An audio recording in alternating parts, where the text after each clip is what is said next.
it grew in me, and this relationship with the divine and the different forms that it presented itself to me began to show me a lot about the diversity of these forms. The Kundalini, for instance, the Shakti.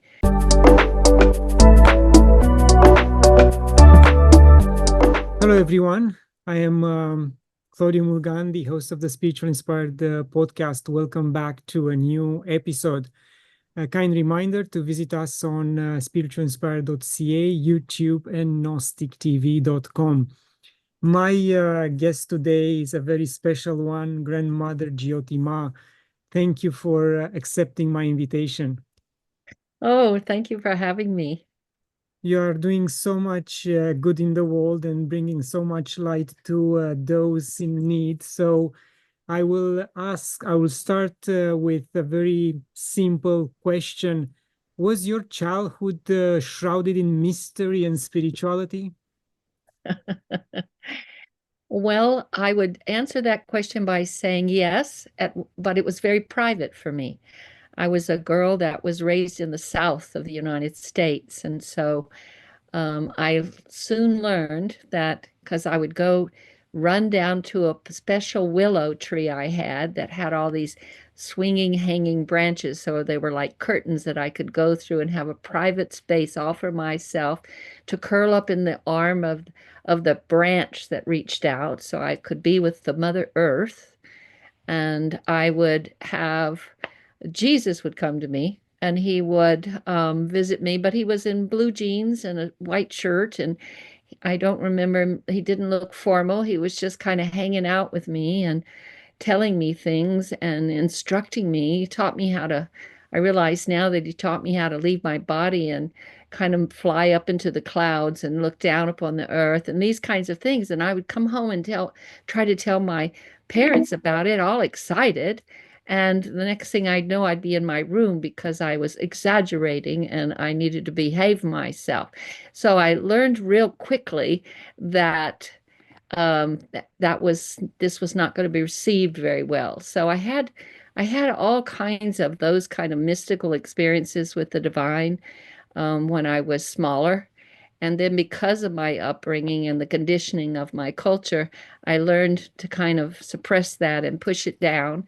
And it was only in my 30s that the genie in the bottle, I say, would pop the cork and jump out, and I couldn't put her back in anymore.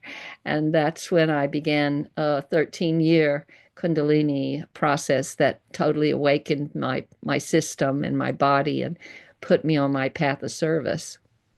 Yeah, that's beautiful. And it's very interesting that in certain cultures, and especially Catholicism, parents take their children to the church, sometimes forcefully. And when the children have these mystical experiences, the parents don't believe them. Isn't that strange? It's a controversy, but I think it's also a result of the real mystical church underneath all of this that is still alive through the Mary Magdalene line of prayer. Uh, Brought that mystical part to be a part of everyone, and they encouraged that presence of self in and found the spirit lived within. And it was only later when churches started to design themselves and have their preachers or their priests or those folks that would be sharing with the congregation, but then they were the ones that really had that direct connection. And we got cut from a source of our divinity during some of that. I think we're returning now to a place where we realize that every single one of us has the gift inside, that creator, God, that divine source, how whatever name you give the unnameable, that it resides within us all. And our work here is to fully open that space and activate it so we can bring our own authenticity and our full presence into form. Yes, and it's very interesting because recently I had back-to-back interviews, and somehow in the collective consciousness, something reacted with my guess, because 2 days or 3 days ago, when I had the first back-to-back interview, they gave me similar answers to certain questions. And Uh-huh. today is pretty much a similar instance where I discussed with a previous guest about her childhood, and she played with little Jesus and little Mary. And you come now and say that you also were surrounded with his holy presence when you're young. And I want to ask you how that relationship evolved over the years. Well, I want to say too that when that happened, you remember the Mother Earth was whose arm I was laying in. So that mother presence was from my time I was a little girl, and that direct connection with the divinity that is in this creation here on Mother Earth. Um, it grew in me, and this relationship with the divine and the different forms that it presented itself to me began to show me a lot about the diversity of these forms. The Kundalini, for instance, the Shakti that woke in me and really shook me in my core and swallowed me, if you will. They say that every one of us has a story stalking us, and when we're ready and our souls are ready to open up and hold its full numinosity, then and only then are we really ready. And then the story jumps on you and swallows you. And that's kind of what happened inside of me. So as I came up that road, my path, my destiny path, if you want to call it that, I began to have the teachings of the Mother Earth through her original people. And they began to help me remember the protocols of the earth and Mother Law itself that we had in the original days. And then all life was sustained and balanced, and there was a reciprocity, which nature always does. It has a field of reciprocity where things flow from one to the other, and the interconnectedness of it all. It becomes very vibrant and alive. And then I would, as the Kundalini was awakening in me, I would be led to a teacher, Dhyan Yogi, he was in India. He was a Kundalini Mahayoga master. So he would help me understand some of the dynamics that my body was going through in order to be this vehicle of service. Um, and then it keeps marching, and Mary Magdalene and Jesus and some of what they brought here originally, which was all about love. It was the book of love that they crafted and were the discipline, if you would, for us human beings so that we would walk on the earth more gently and respectful to one another and to all that diversity of what we each hold. Um, and so that marched and still marches with me. So I've been rich that way, and having elders that I've been brought to at certain times of my own awakening process that would help to validate the process, help me know how to hold it, how to walk with it. And in that process of that level of diversity happening just in the crafting of who I am, I began to have so much respect for the different lines that each one of us may carry or walk on to get to the center of it all, to start to receive and understand the intelligence behind oneness. Huh? So that Kundalini awakening, in fact, showed you your path, your purpose, and with that instance, you remembered who you are. Am I correct? That was the final result, yes. It was definitely the final result.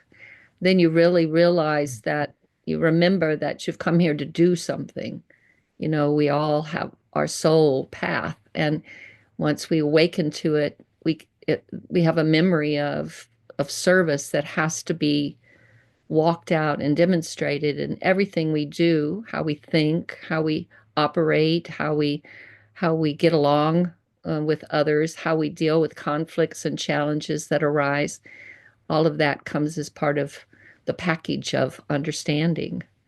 Yes, and talking about purpose, you are the vision keeper of the Center for Sacred Studies.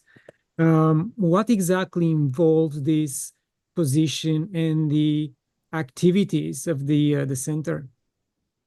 Well, I'll have to go back a little bit with the story if that's all right, because Please. um, part of how the story swallowed me and how it began to walk my life is that a lot of people started coming around. My husband and I, we were teaching about spiritual emergency, and we were also working with the intelligence of plant medicines and beginning to understand how that intelligence can guide us and help us in these moments of great change that we're all standing in right now. And they started coming to us and saying, we really want y'all to help us form a spiritual intentional community. And I didn't think I was old enough, gray enough, or new enough. So I went to three teachers that I knew were what I call no nonsense teachers. They would be quite straight with me. And my only criteria was one of them, only one would say, no, Jyoti, you're not ready. And then I wouldn't have to worry about that. But they all three said it was time. So we ended up gathering ourselves on top of a mountain in the Sierra foothills of California, about an hour away from Yosemite.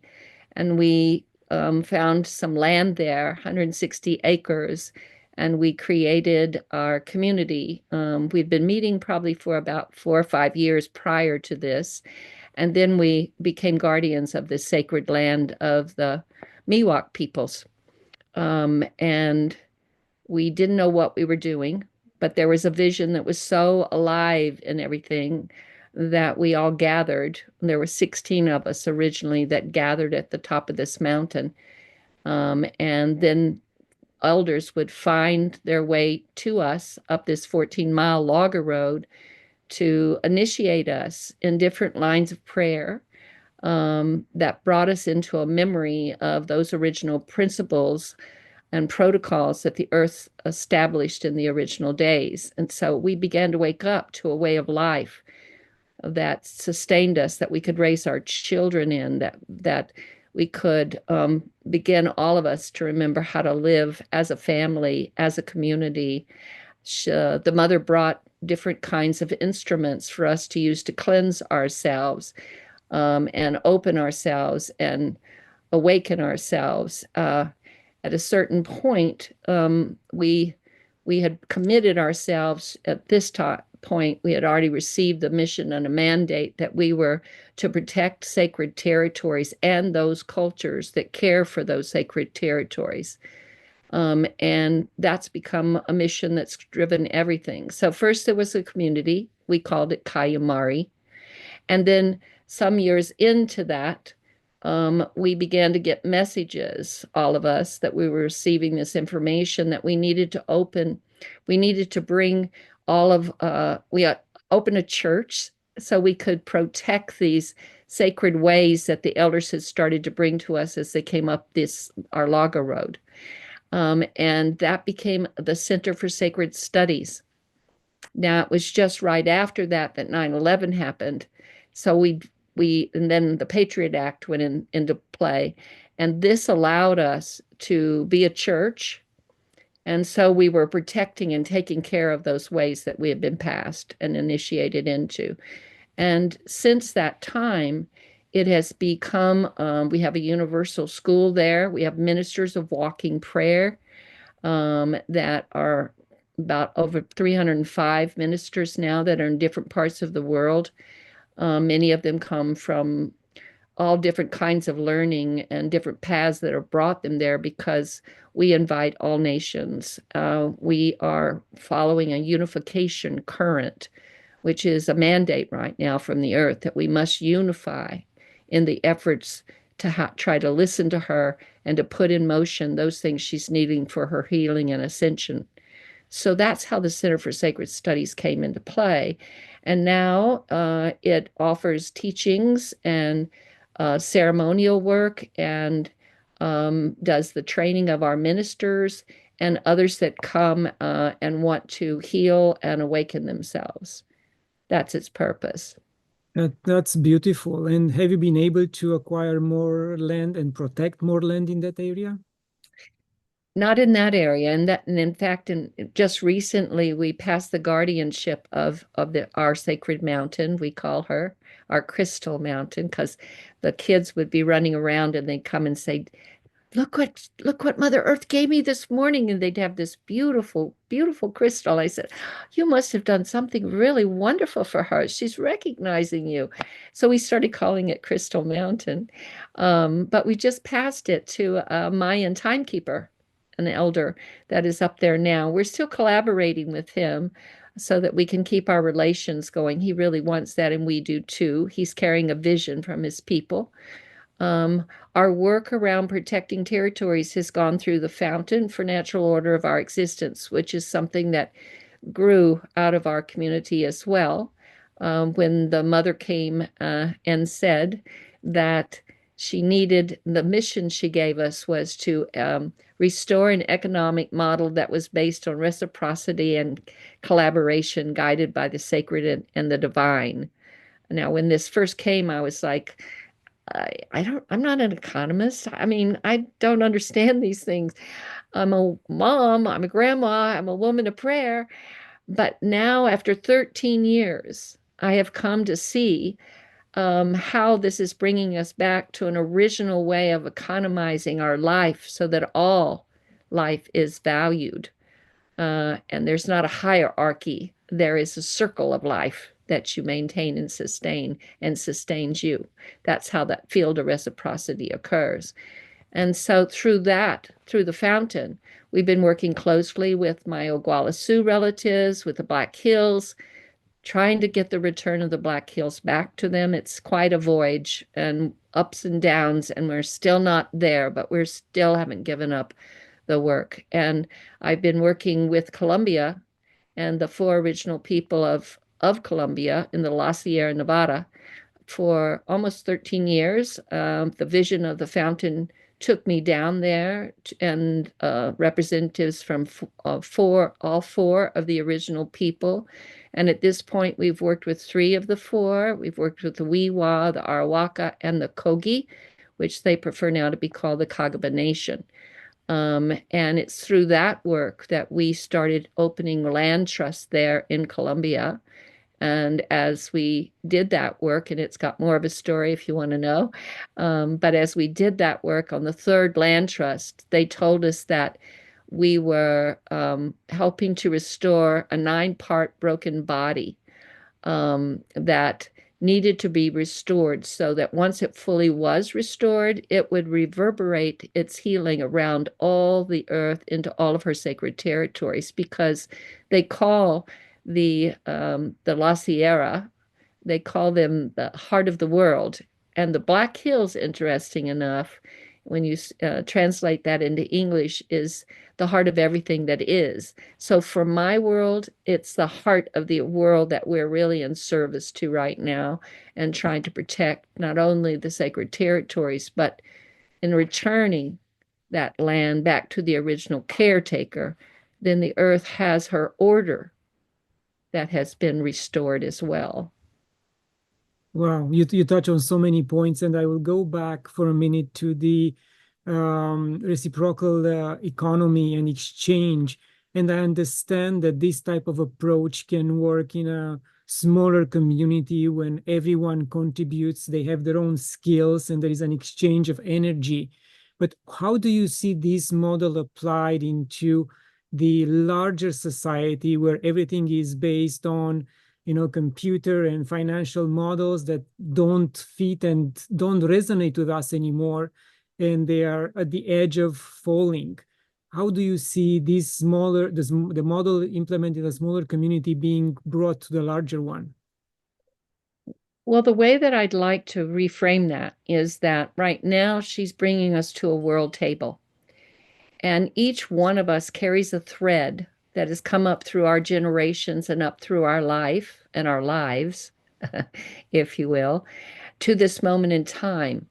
And so it's important that we completely recognize that line and can identify ourselves when we come to the world table with that thread. The most important blessing of this time is that our original people have brought a thread from the original days that are unbroken. So they're sitting at our table to guide us in the weaving of this tapestry of the new dawn. And when we sit at that table, everything we need in our global community, in whichever part of that global community we work, we have. So everyone that comes to the table may bring a different gift to that table for the weaving. And through the diversity of the gifts and the instruction of nature through our original people, then there's a tapestry that evolves that brings sustainability to us all. And we're in the middle of a mother making moment. We're in the middle of people waking, especially right now, because we've just entered the 13th year of a 13-year great cleanse. In 2013, I was called down with a handful, probably about 100, mostly original people that had gathered from all parts of the world.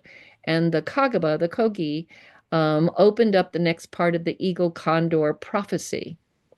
And they said that we were about to enter 13-year deep cleanse. And if you take a moment and look back at 2013 and everything that's transpired through the pandemic and through everything that's happening, because this 13th year leads us into what also the prophecy said. The prophecy says that the ending will fall into the beginning in 2026. So here we are. They said it's important to watch the ending as it falls down so we can stay informed, but to stay focused on that which is breaking through. And that which is breaking through will be carried by those individuals and organizations and movements that are based on original principle of reciprocity, collaboration, love, heart, unity. All life is sacred. So this prophecy is in motion. It prepared us for the moment we're standing in, and it is now instructing us. And many of our original people are listening and getting the same messages. They come from different nations, they carry different ways. Many spiritual paths around this planet have had prophecy that is spoken about this great turning moment that we're in, this time when humanity would come to a point where it's going to have to really make a big choice. Are we going to wake up enough to realize that Mother Earth needs us to listen to her people, her original people? She's giving them the instruction. And then if we line up behind those original people, then the line has been restored to an original alignment that will bring abundance to every single one of us. It'll move us out of this idea of scarcity, because we're the ones through fear that start to create this crazy world of a commodity. There was a time until the late 1400s when the church sent priests into new discovered countries. Of course, I heard a comedian the other day, and he was talking about this, and he said, how can you discover a country when people are already living there? But that's another story, another part of our story. But it was during this time that the Pope sent a letter around and told them that when they entered these new lands, that the people there were less than human. That's how it's put. And that if they wouldn't agree to come inside the church and leave their languages and cultures behind and adopt theirs to assimilate them, if they would not do that, they'd kill them and take their land. So that was the first time that land became a possession. And from that point on, we began to move into a world of materialism, and we began to follow the idea that we needed to possess things, to make commodity, that we were no longer connected to Earth, understanding that she's a living, intelligent being, and she's the mother of our life, our world, our creation here, our own story. So we got cut from it. And when that happened, we also got cut from what we were talking about originally. We got cut from knowing that spirit lived within us. And when we listen deeply, it guides us. When we listen deeply to the intelligence that's all around us, it guides us. And so that's where we're returning to. Now we're starting to return back to that original way of life. And I'm I'm a grandma that's been working for almost 4 decades with our original people around the planet. So I've been closely indoctrinated into a deeper understanding of mother law, a deeper understanding of how and significant daily dialogue with this creation is. And when we listen and carefully, we can hear her instruction and we can follow that instruction, which encourages us then to stay centered in a present moment. And when we're in a present moment, we have to have a witness up watching so that if our mind wants to run ahead and grab fear, oh my God, I can't do that. We'll just touch our heart and come back to the present moment. Or if we watch our mind run behind and bring regret, we'll touch our heart and come back to the present moment. Because right now, what she's telling me is that's our spiritual practice. Stay in the present moment. And when we do, then we realize the mother herself, divinity, whatever form that takes for you, is bringing everything you need in your present moment. She knows the alchemy of your soul and its making. So she's going to bring that to you. If you can embrace it, maybe it's an aha moment, maybe it's a challenging moment, maybe it's a moment that is full of a miracle. It can have all different kinds of shapes and forms, but it's exactly the kind of drop of inspiration that needs to happen for your soul to make its next part of its own evolutionary steps to go forward the way I have experienced it and understand it. So that present moment allows us to deepen and repair and restore the root of trust. That trust that everything's going to be brought to me that I need. I don't have to grab for it anymore. I don't have to acquire it anymore. I only get to be right here, right now, and know that what she brings me, I embrace, and then she brings me to the next present moment, and she'll bring me the next part of what will awaken my full authenticity. And so that's how I walk.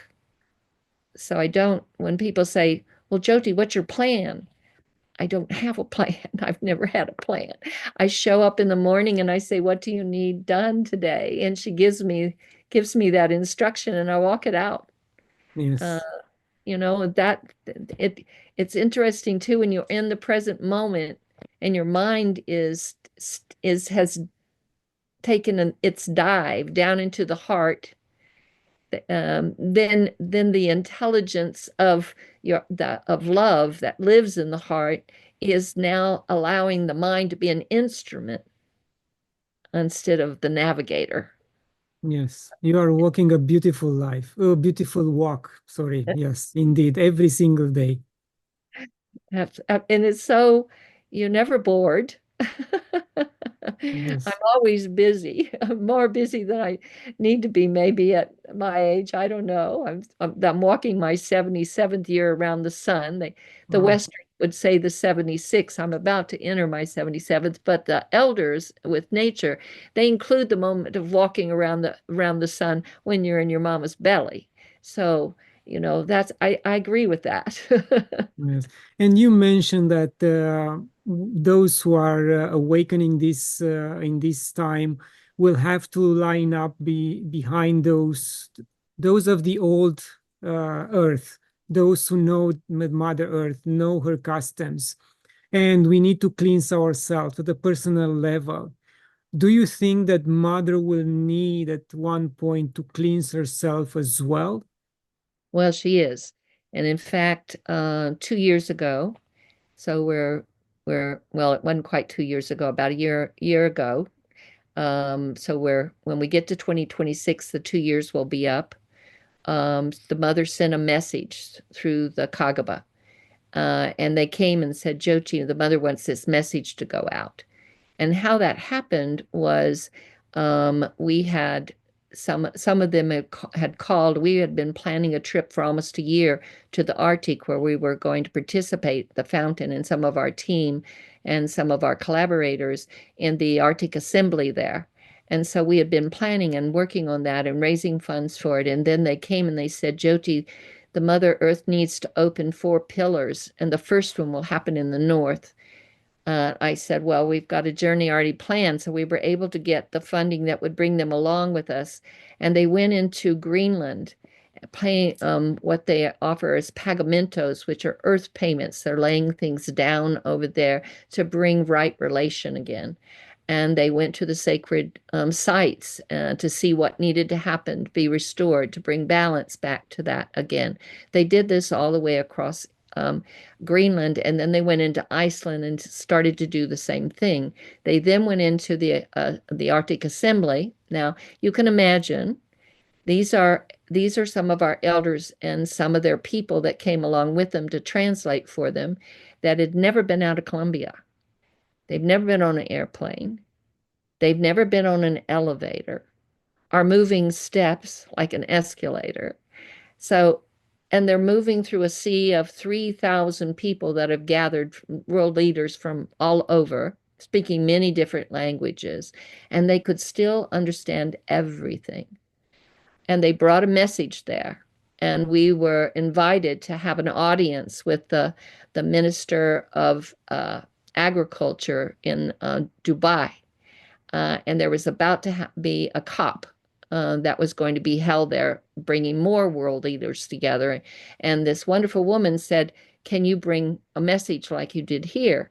So after they finished going all across Iceland and after the Arctic Assembly, the last place they went to lay down those pagamentos, those prayers, was at the volcano. And they told everyone then, the mother volcano is about to erupt. And she says, if you'll listen to her, she'll go under your houses instead of over your houses. Okay, here's the teaching of the earth. She's giving us choice. And to this day, that volcano has gone off. 2 days after they left there were lots of earthquakes that shook Iceland, and then the volcano went off. And it's gone off several times, and it's only taken 1 or 2 houses. So she's showing us, if we'll listen, there is a way for her to put her movement for healing into motion. So they brought this message, they caught this message afterwards. So when you see this film, and you can see it by going on thefountain.earth, our website, and there's a button that says Mother's Message, and you can see it in its entirety. We were able to get this film made in a quick, short time, using some of the imagery of Iceland itself, and you'll see world leaders in this message because they were taking this message first to the world leaders, and then they said, after that, then let it flow around the world. And what the message says is quite stark, but I think it's a truism. What she said is, I can no longer carry all the maladies that you have put on me and continue to do. I must start my big movement for, in my words, for her ascension. She's got to move. She's got to move herself. And so if you don't help me, then I will have to take this movement myself to find my own medicines and ways to heal, so I can make the great movement, the great turning occur. And these are my words, the film will give it to you in theirs. But there's a second way. And the second way is, if you will listen to the Kagaba, you will listen to the original people. I'm bringing them what I need for my healing. They're gathering the medicines I need for my healing. And if you will get behind that, supporting them completely in that effort, it will lessen things. If not, only 30% of you may be left. So it was a very strong message. So it took me a moment, after we gathered it, we made it, we took it back to them. We said, are you sure we've gotten this message the way you want it? Is this how you want it to be? And they said, yes, now send it out. So I had to some people said, Jyoti, you just can't do that. It's going to stir all fear in people. So I went to one of my elders, which is what I always do. I went to one, and she was a grandmother. I told her what people were saying about the message, and she said, then you tell them to embrace that fear because that's what's paralyzing us. So I pushed the send button and I sent it out. It went to Dubai first, and then it went out across the world, and it became very viral. And it was like the original people, if you could see them like a beehive, they got strong, and many people were writing and saying, yes, this is the same time frame I'm getting. Yes, this is what she's telling us too. So there was a validation by the original people. And people didn't get stirred with fear. It was very interesting. People got awakened more. More people started realizing we've got a time limit here. We've got to pay attention. We've got to start not just talking about leaving our silos and coming to the table together. We've got to do it. And I was on for the first year of this, I was on my Zoom calls for 10 hours a day, meeting with people all over this planet that were bringing amazing Earth initiatives that would be responsive to her need.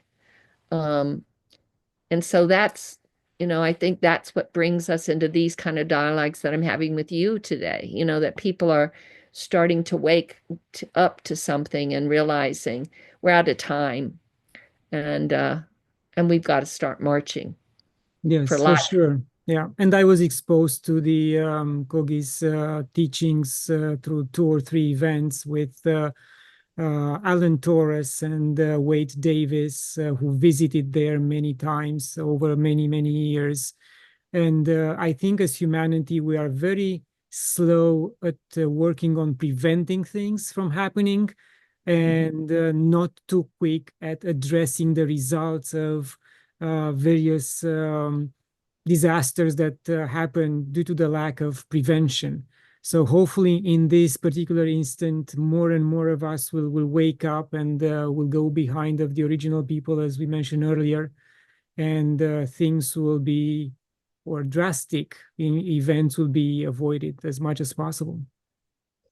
Well, all of the original people is the ones at least I will say the ones that I've had contact with really recognize the elders of the four original people as their elders. And some of that is because there are so many of them that live still high in the La Sierra and have never been touched by the West. They still live in that original way of life from the beginning.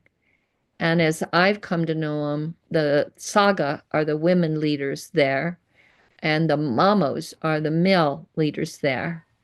And when a Mamo is coming, they say it is a human being that is coming with the seed of consciousness that can fully open and bloom.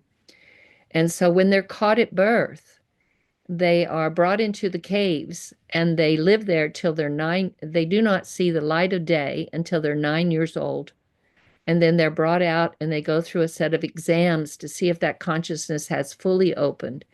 And if not, they're brought back into the caves until they're 18. And I've worked with some that were in the caves for 28 years. So they have been raised fully by the consciousness of Source itself. So their consciousness is in such a deep dialogue. So when they go into consultation, that may be for a few days or longer, they do not eat, sleep, or drink water because they're totally absorbed in this source. So, like with the fountain, we went down there with the vision of the fountain. We met with them.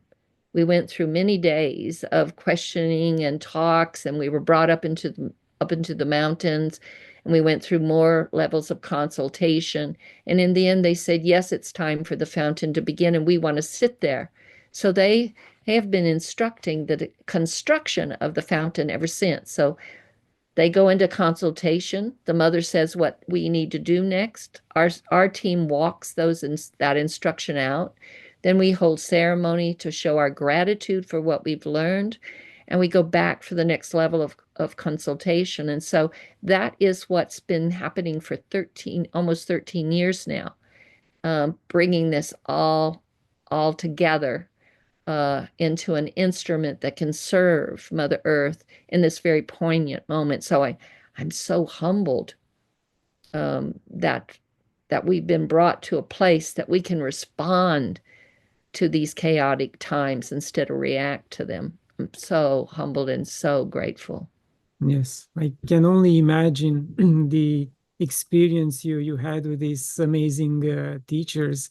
And grandmother Jyoti Ma, we all know about the level of knowledge and the depth of knowledge the Aboriginals in Australia hold. Have you had any encounters with them and reach out to them to bring them into this, let's call it, coalition of elders? Yes, we have a representative on the Mother Earth delegation of United Original Nations. There are 28 delegates, and 4 of those are youth ambassadors. One of those, he likes to say that he's a guardian of the land there. But I've been to Australia too with some of my elders, different times over the last several decades. I'm thinking of my sister Loretta Afraid Bear Cook, who's a Guala Sioux. She's been there and she's held ceremony with the grandmothers there. So we've been able to sit in ceremony with them. We've been able to sit with them and learn their wisdom, as well as other elders from other parts of the world. But yes, Australia, every every territory has its own amazing uh, anchor of truth.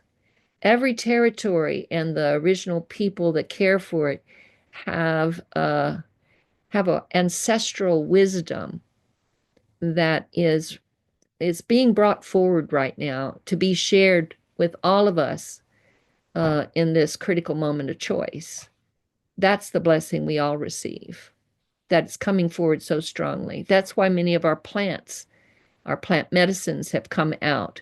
In fact, when I first got initiated by the plant medicines, what was said was that, these plant medicines are coming out of their own territories and they're going around the planet right now so they can help with the awakening process. But there'll come a time when they're going to go back to that original territory and we'll be left with a way of life and the songs to keep it. Mm. You're reading my mind because I wanted to ask you what was your experience with sacred plant medicine and what is the first plant you used or you've been introduced to? Well, I'll go back to a story, another story, because I have a lot of them. I would say that the first plant medicine I met with, I call it Santa Maria, some call it marijuana, when I was younger, in my 20s, because it was she was starting to come out and introduce herself. But it would be many, many years later when I first came to live in California, when I had so much archetypal dreams and things that were happening to me in my daily life and mystical experiences that were very, very loud, if you will. And I started talking to first Stan Groff because I was the director of the Spiritual Emergence Network. So I was working very closely with he and Christina. And she had caught the vision of the Spiritual Emergence Network, which was people that had gone through an awakening process that many if they got brought to a hospital, they might be diagnosed with psychosis. And so what's the difference between this emergence process and a psychosis? And so that's where my work began with them. And so all of this was bubbling up and it was so strong in me and it brought me to California out of Texas um, and landed me in a place where vision could completely guide me and direct me and live in me. And when I was bubbling up with all this stuff and didn't know what to do with it and didn't understand it at all. And so I asked Stan about it. He said, "Oh, you must talk to Claudio Naranco." I didn't have any idea who Claudio was. But he would come and be in Berkeley and he would work on his books and things when he was in Berkeley and he happened to be there. So I I had a little resistance. I had all these tapes that had been said about drugs. For me, we're not talking about drugs. We're talking about medicine. It's very, very different. It's something our government needs to understand better. Um, but in any case, I went and I visited him and was sharing all this is going on, and he said, "Well, you need to have a medicine journey." And so he and Leo Zeff sat for me on my first works, and we did Adam and LSD, I believe. That was what I took. What was interesting was that in that moment, all of the lies about death fell down. And when that falls down, you're liberated again into a totally different way of being, and you're freed from the fear of what we've been taught about death, because it just all fell down. And therefore all the lies about drugs fell down. This wasn't something that was going to harm me. This was something that brought me in right relationship with myself, where I could have a dialogue with myself, where I could see myself through a totally different lens than we've all been colonized at this point. And this is part of it, is suppressing this level of intelligence and interaction with nature herself. As she can prepare us, our bodies are from her. And in that process, we opened up my community of Kayamari, and we were in ceremony in 1998, and the mother came. She came, and a great presence was felt by all of us. And she said to me, "I'm going to give you one of my most precious baskets. And in that basket are some of my most treasured jewels. Those jewels represent lines of prayer that go back to the original days. Do not mix them. Do not change them. Protect and keep them safe and walk them through the doorway of the millennia. I have something we're going to do." We did not understand this at all. But in the next almost a decade is when up that logger road, that 14-mile logger road, the elders would come to bring an understanding and initiate us in each of the jewels of that basket. And we would be brought to different, like our jewels in the basket were ayahuasca, peyote, mushrooms, iboga. We would be brought to Africa to go through that initiation, and Santa Maria. Those were the five jewels. And our community had a home in the Amazon jungle for 22 years.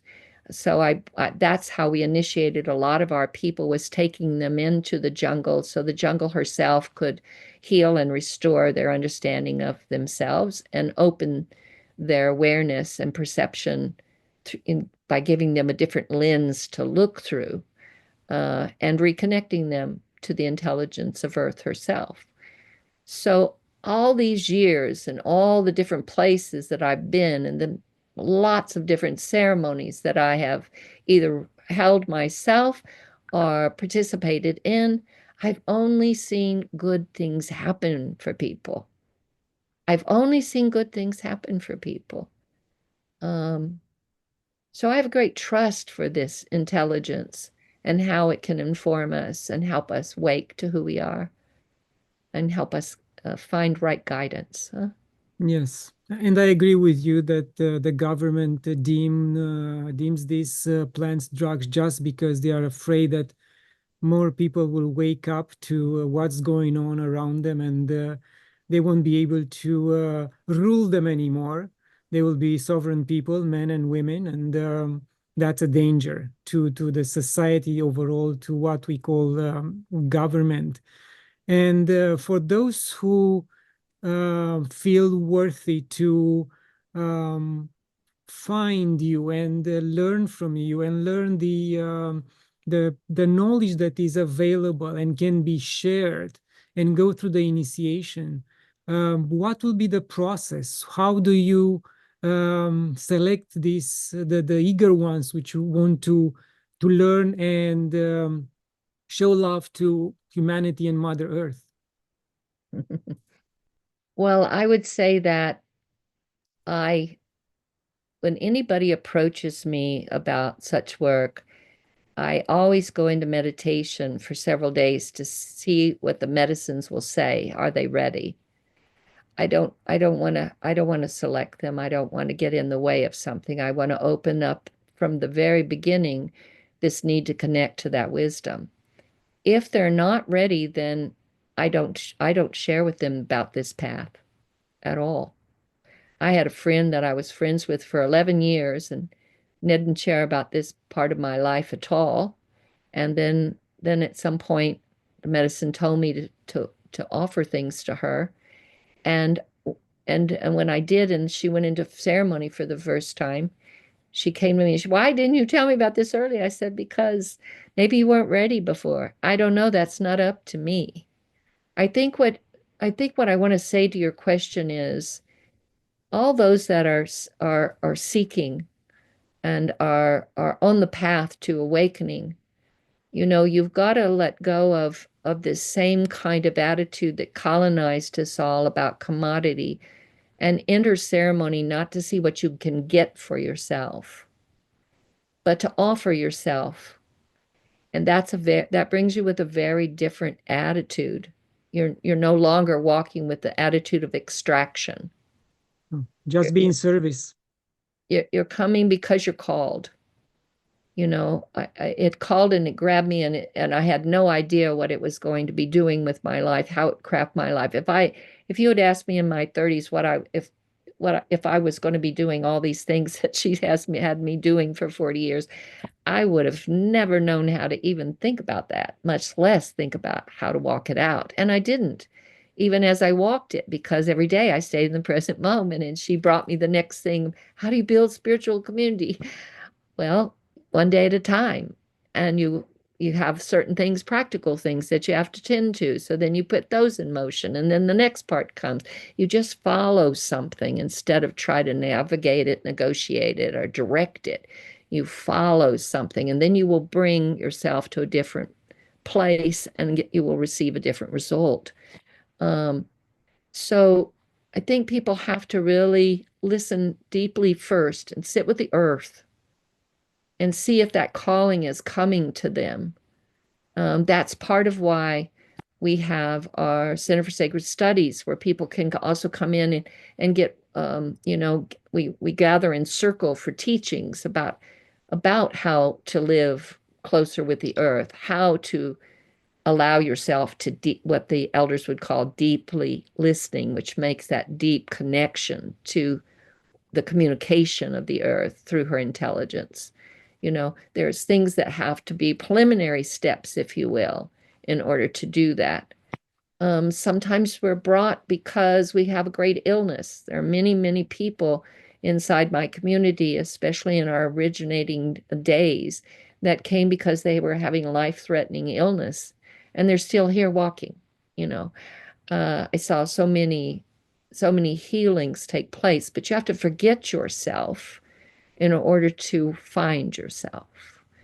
And so it's a process that I can't just give a quick answer to. So I'm going to do a roundabout with you a little bit. I hope that's okay. Yes, I understand. And you know, you need courage and as I mentioned, courage to be in service and give up maybe a lot of things in your life. And I read recently Tricia Eastman book, Seeding Yeah. Consciousness, and you are one of her mentors. And I was amazed by her courage to go to Gabon and go through one or two or three iboga ceremonies, which are quite dangerous. And if you are not ready, you might not come back. Mm-hmm. Well, you know, Trisha wrote, she did. It took a lot of courage. And what I think is so significant, one of the parts for me that I hold so dear in her book, because she has many layers in this book and a lot of good things that people can really sit down and absorb and learn from. And she brings up the understanding of these plants and where they come from. And she brings up the understanding that, you know, from the West, because we've been colonized into this commodity kind of attitude with things and extraction, we can run in with good intention, and without knowing it, we break protocols for those original people there and the ones that are caring for those plants. And we take a whole bunch without any thought of what some of them have taken so much that the villages are then left without their medicines that help run their whole lives. Because, you know, this is a way of life. Yes. It's not a recreational experience for me. It's about a way of life. And I think Tricia really touches on that in really important ways about helping people understand how's the right way to approach, like if you go to Gabon or if you go to the Amazon, um, to receive ayahuasca, or whatever medicine that you're going to, that you also leave a reciprocity so that if you are going to take some plants so that you can do more work with people, then you leave plants to be planted. You don't diminish, you just keep the reciprocity of life happening there in a good way so that it can be balanced with the community after you leave as well, and that you'll leave that community in maybe a better way than when you entered it. And you certainly will be in a better way for having taken that kind of consciousness and time to be present with your relationship with those that care for the plants that are helping us wake and heal. Yes, respect is paramount in this type of interaction with the indigenous people anywhere in the world. And if we show them respect, they will also reply in kind. So, yes, we have to be aware of that type of interaction. Absolutely. We got to be aware, period, these days. Yes. We can't go sleep right now. We got to wake up and stay awake. And we Mm. got to be in community because community is so important right now. Because I know when we started our community, we didn't really know what we were doing. We knew that we wanted to step out of the box of throwaway society, because in that society, when I got tired of my car, I threw it away, or I got tired of my old dress, I threw it away, or I got tired of my relationship, I threw it away. We didn't want to raise our children that way. We wanted to have longevity. And so we committed ourselves to longevity because we also knew that we wanted to be fully conscious. We wanted to see, we said we were God's experiment to see if our village could all wake up together, and could we create a village that would be based on kindness? Because when you're waking up, you're messy and you can bump into each other through your different wounds and issues that you brought into this daily life of yours without knowing it. So we had all kinds of ways of taking care of that so that we could wake together and stay together, so that we could keep respect um, growing and prospering within the village itself. And that atmosphere is what would raise our children. And we birthed them and we grew them, and they're out there past college now, having babies themselves, having been indoctrinated in a way of life that Mother Nature designed for us. Yes, beautiful. And an important element of our existence is water. And I wrote extensively about water. And I would like to know what's your relationship with water, and if you think that in any time soon we'll be able to decode her molecule and extract that information, that knowledge that can make us wiser. Well, water is life. And we are all water babies living on a water planet. And water comes first and then we do. So that's already the main lesson you should get right when you arrive. Water comes first and then we do. Because that water element has intelligence. So if and you're we're so much water. We're the largest percent of us is water. It's in everything. that makes us us. So if when you realize that water is holy and that there's an intelligence living in her, then and she's receptive, then you can get in the shower in the morning and you can sing chants and you can say prayers and you can have a happy moment in your shower, and it's going to connect with the water inside, and it's going to bring that same spirit to all the water that's living in you. You can get up in the morning and you can get yourself a glass of water. You can step outside to face the sun and greet the new day that has just dawned. You can do it with yourself, or you can do it with your family members, or you can do it with your pets, all of that you call familia. And you take that glass of water and you say a prayer from your heart of gratitude for the day, because that water fills up with gratitude. And then when you finish your prayer, you give it 4 times. 1, 2, 3, 4. 4 times. And the earth gets the water first in its blessing, and then you take 4 sips of it, and your family members, your puppies, your kitties, so that you all begin the day with the water element of gratitude. You can get a bottle of water and you can write love on the bottle, and the molecules will form themselves. The water molecules will literally form themselves around love. So whenever you're drinking the element of love. You're taking it in. That's how she is. It's just miraculous. If you can watch some of the things that they're doing to show how water does this, and how resilient water is. Because if we can start going down to our rivers, to our oceans, to the places where people are still polluting terribly, and we can offer our love offering up to that water, it's also going to help her. There's no doubt in my mind. I mean, if you remember the pandemic, there was a lot of good teaching there. When everything stopped, I'm not sure we've ever had that kind of experience on this planet, but everything stopped. And it didn't take very long before people were reporting that the smog in the air had disappeared, and they saw a mountain range they didn't even know what they were living next to. Or the water cleared up over in Europe so dolphins could swim down and touch things, and because they were coming back to their original routes of travel. The deer started to move in their regular migratory kind of channel. Earth started to respond, and things cleaned quickly. So when we realized she taught us something during that time, it was stop.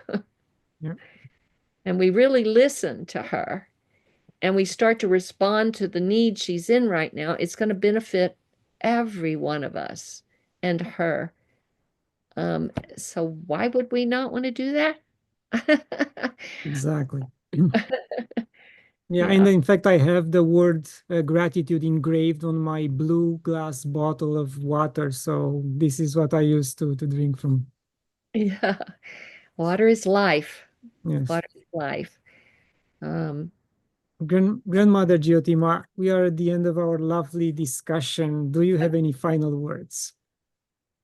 I just want to thank you, for inviting me to have this kind of candid discussion with you, and for all of those that may be joining us. I'm a grandmother that's still learning. I always want to be learning as long as I've got my skin on. Um, I'm thankful that this level of conversation is becoming more frequent than less. I'm thankful that the vision of life is waking you and is instructing you, and your calling will only get stronger when that's occurring.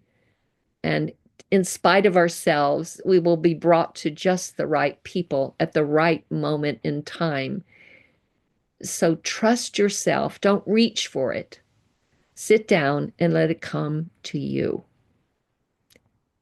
Then manifestation occurs out of the heart instead of the mind.